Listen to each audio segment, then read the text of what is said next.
Nah, tentang Sya'ban ini, pada malam nisfu Sya'ban, Sayyidah Aisyah, ya, Siti Aisyah, ketika duduk bersama Rasulullah pada malam nisfu Sya'ban, didatangi Rasulullah. Kata Rasulullah, "Ya Aisyah, hal tadrina min hadhihi lailah." Kamu tahu gak apa yang terjadi malam ini? Kata siapa? Hal tadrina ma hadhihi lailah. Kamu tahu gak Aisyah, ada kejadian apa di malam nisfu Sya'ban ini? Kata siapa? Rasulullah. Kata Sayyidah Aisyah istrinya, "Ma hadhihi lailah ya Rasulullah." Apa ini yang terjadi di malam nisfu Sya'ban? Kata Rasulullah, ada 4 kejadian di malam nisfu Sya'ban ini, kata Rasulullah. Yang pertama, fiha yuktabu kullu maulud ibni Adam fi hadisana. Di malam nisfu Sya'ban ini Allah mencatat berapa jumlah bayi yang lahir dalam 1 tahun. Kullu maulud ibni Adam. Jadi malam nisfu Sya'ban itu sudah ditentukan, yang lahir di bumi itu ada misalkan 200 juta misalkan yang lahir di bumi, atau 100 juta yang di Amerika berapa, yang di Indonesia berapa. Malam itu sudah dicatat oleh Allah. Nah, ini kullu maulud ibni Adam bisa bi hadisana. Tapi bukan hanya itu saja Sayyidah Aisyah, malam hari ini juga kata Rasulullah, fiha yuktabu kullu sakiyyin bani Adam fi hadisana. Kemudian malam hari ini juga dicatat oleh Allah siapa orang-orang yang celaka hidupnya selama 1 tahun. Ada berapa juta orang yang tahun ini akan celaka. Sudah dicatat pada malam nisfu Sya'ban, kata Rasulullah. Itu kejadian kedua. Ketetapan Allah itu nanti malam nisfu Sya'ban. Ini orang celaka nanti di akhiratnya, itu makanya nggak bisa diam berdiri kita nisfu Sya'ban. Kemudian yang ketiga kata Rasulullah, wa fiha turfa'ul a'mal. Nisfu Sya'ban itu adalah hari di mana amal kita selama 1 tahun diangkat, dilaporkan kepada Allah. Selama 1 tahun dari nisfu Sya'ban dulu sampai sekarang, laporan para malaikat ini amalnya orang ini dari A, B, C di turfa'ul a'mal. Makanya Rasulullah di antara amalan yang tadi Pak Eko yang ditanyakan amalan apa yang di amal Rasulullah, pada saat puasa. Rasulullah itu kalau nisfu Sya'ban itu paginya puasa. Itu kenapa? Karena kata Rasulullah, ketika diangkat amal itu, wa ana uhibbu, saya senang ketika diangkat amal saya dalam keadaan puasa, dalam keadaan baik. Itu wa fiha turful amal wa fiha tunazzalul arzaq. Jadi di malam itu juga ditentukan jumlah rezeki manusia oleh Allah. Ya, Pak Eko rezekinya berapa, saya berapa. Malam itu ditentukan semua. Ketetapan Allah itu pada malam itu. Jadi siapa yang lahir 1 tahun ditetapkan nisfu Sya'ban, siapa yang celaka ya ditetapkan nisfu Sya'ban, rezeki ditetapkan malam itu, bahkan amal kebaikan atau keburukan itu dilakukan. Nah, Rasulullah makanya mengisi nisfu Sya'ban itu dengan amal-amal baik, puasa dengan puasa amal baik. Nah, para ulama itu khawatir sekali. Para ulama ini khawatir. Ya Allah, saya ini takut sekali kalau yang ditentukan orang celaka itu diri saya. Makanya bagaimana caranya supaya kita tidak masuk kepada orang-orang yang ditetapkan celaka oleh Allah? Tidak lain tidak bukan doa kepada Allah pada malam nisfu Sya'ban, gitu ya.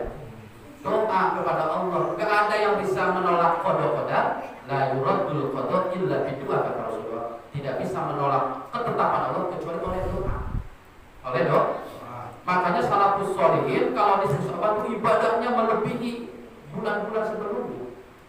Nah, di antaranya adalah bacaan Yasin. Kenapa harus Yasin? Karena ada kitab namanya Kaifa Takunu Ghaniyyan, Imam Abdullah bin Alwi Al-Idrus. Bukan Al-Idrus. Dalam kitab itu dijelaskan suratul Yasin 5 quri'atlah. Surat Yasin ini adalah surat yang ketika dibaca dikabulkanlah permintaan sesuai permintaan pembacanya. Surat Yasin sama dengan Fatihah. Ada satu hadis mengatakan Al-Fatihah 5 quri'atlah, tapi dalam kitab lain suratul Yasin 5 quri'atlah. Jadi Yasin itu akan mengabulkan doa pembacanya. Mau rezeki dikasih, mau akhirat dikasih, mau dunia, tergantung niat kita. Makanya bentar-bentar guru kita Al-Fatihah, gitu kan? Ada yang minta doa udah Al-Fatihah. Kenapa? Itu 5 quri'atlah. Tergantung niat yang minta doanya apa, Allah mengabulkan. Gak usah Allahumma gitu kan? Tinggal Al-Fatihah itu mengabulkan doa yang diminta oleh orang yang datang. Kenapa Yasin dipilih menjadi bacaan favoritnya para ulama untuk berdoa kepada Allah? Karena Yasin itu surat yang paling cepat mengabulkan doa. Nah, oleh Imam Abdullah bin Al-Haddad 3 kali kalau bagus katanya kata Imam. Apa di antara yang pertama an-niyat apa? Bitulil umri ma'at taufiqi ila taat. Niatkan yang pertama agar dapat panjang umur, bisa dapat taufik melalui ketaatan. Ya bisa. Ya minta ya Allah dengan surat Yasin ini, mintanya kepada Allah itu tentunya kan. Itu sih wasilah saja agar saya panjang umur, tapi tidak hanya panjang umur, taufik alat taat, diberikan kemampuan taat. Buat apa panjang umur gak bisa taat gitu ya. Jadi panjang umur yang bisa taat kepada Allah. Nah, yang kedua apa? Niatkan membaca surat Yasin ini kata Imam Abdullah bin Al-Haddad wassaniyah apa? Al-ismah min kullil balayat wal a'ad. Minta kepada Allah, ya Allah dijauhkan dari mara bahaya. Nah, ini versinya beda-beda Pak ya. Tergantung ulama siapa ya. Kalau Imam Abdullah bin Al-Haddad yang kedua itu niatnya apa? Ya Allah agar dijauhkan dari mara bahaya, wasi'atan fil rizki.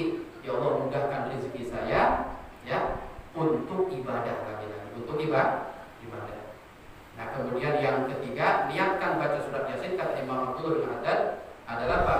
Ginaul qalbi wa husnal khatimah. Niatkan yang ketiga, ya Allah dengan Yasin ini saya ingin kaya hati, bukan kaya harta. Ya kaya harta itu nggak apa-apa ya, mau nggak Pak? Mau gitu. Ya kaya harta kaya, tapi Imam Abdullah ulama akhirat itu hati yang ingin kaya. Jadi cukup merasa cukup hatinya dengan apa yang diberikan Allah. Tapi juga wa husnal minta husnul. Jadi kalau amalan dari Rasulullah itu apa?